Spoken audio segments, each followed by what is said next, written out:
Good morning, traders. It is Tuesday, the 6th of January, 2026. We're off on the new year, as we talked a little bit about yesterday.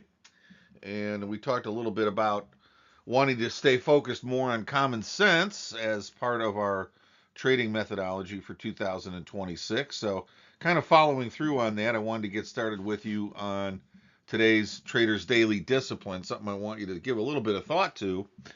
And here's our quote to get us started. And let's see, here we go.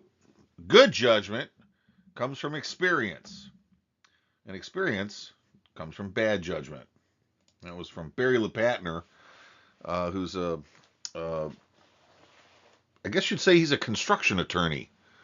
He's well known in the field of costing, which is something difficult for construction people to do because so much of what they do is outside of their immediate control when trying to build an expensive building.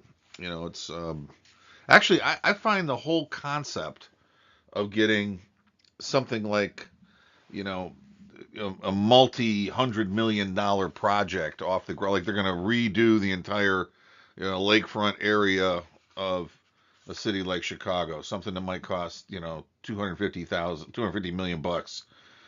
And it's just fascinating to me to see how that's what is approved and people get to work, and then all of a sudden it costs 300 and then 350 and 400. And I'm like, how come they can't see that coming? If you're going to spend that kind of coin.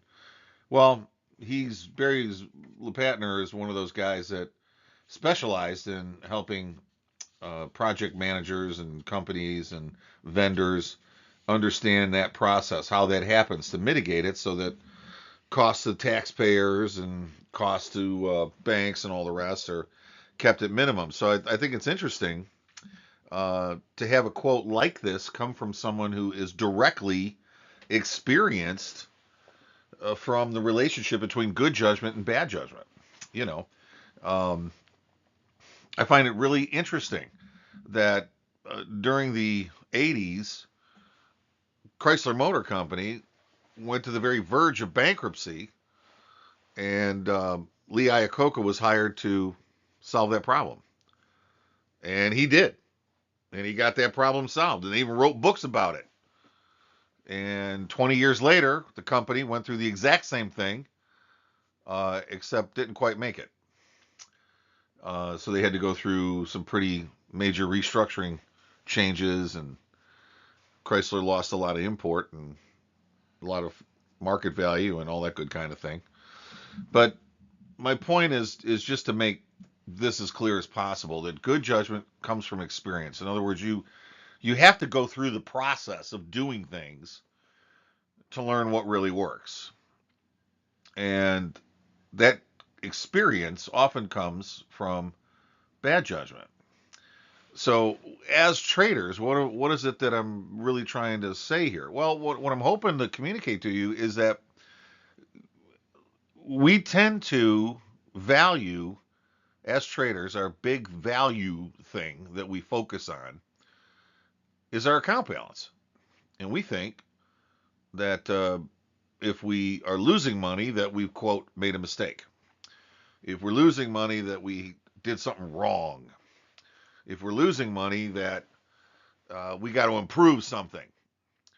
Now, all those issues may have a little bit of validity here and there, but for the most part, a net winning trader is somebody who has come to understand the relationship between experience, good judgment, and bad judgment. Also, a net winning trader is somebody who understands some common sense about this business. One of which is you're not going to be right on every trade. So quit putting all your hopes and dreams and ambitions into what goes on today, because it's not going to make any difference in the long run. In the long run, you're playing a game of probabilities. Probabilities happen one probability at a time. To do 10 trades over 2 weeks, you got to go through one trade a day for 2 weeks. So if you decide that your entire methodology is all screwed up because you had 3 losers in a row, you're going to make a change that you probably don't need to make, thereby affecting the probabilities. And you don't know if that affecting the probabilities is going to be another round of negatives. So you have to focus on building your approach based on your understanding of probabilities. If a market makes a 4-week high, how often does it sell off at least 100 points? Well, you can go back and figure that out. Now you can tell that out of 100 trades selling a 4-week high, 57 of them will make 100 points. Great. Well, if 57 winning trades out of 100 makes 100 points, all you got to do is cut your losses at half that per trade. You got a net winning approach based on one little piece of observation and nothing else you need to do except wait for the computer to go ding. Oh, 4-week high in yen. Okay, sell it. You know what I'm saying? I think it's important to remember those probabilities are what you want to focus on. How are you going to get to that good judgment of running? I'm going to work with experience from my probabilities. How are you going to do that? Well, you got to do a lot of bad things first. You got to do a lot of stupid things. And this is why we want to write everything down and use some common sense when it comes to looking and analyzing what we're doing, looking at what we're doing and analyzing what we're doing, because you want to make sure you're looking and analyzing the things that really do make a difference in figuring out your probabilities. What are those things? Once you figure that out, you don't want to repeat those mistakes. So what are you doing to make sure that you don't make the same mistake twice? Somebody told me one time that the difference between an amateur and a professional is that a professional never makes the same mistake twice. If you made the same mistake more than once, then that means you're operating on something other than discipline. You're operating on emotion in some fashion, and that needs to be rectified. So your emotion would be bad judgment. Fix that. That experience now tells you you need to make some changes to your discipline.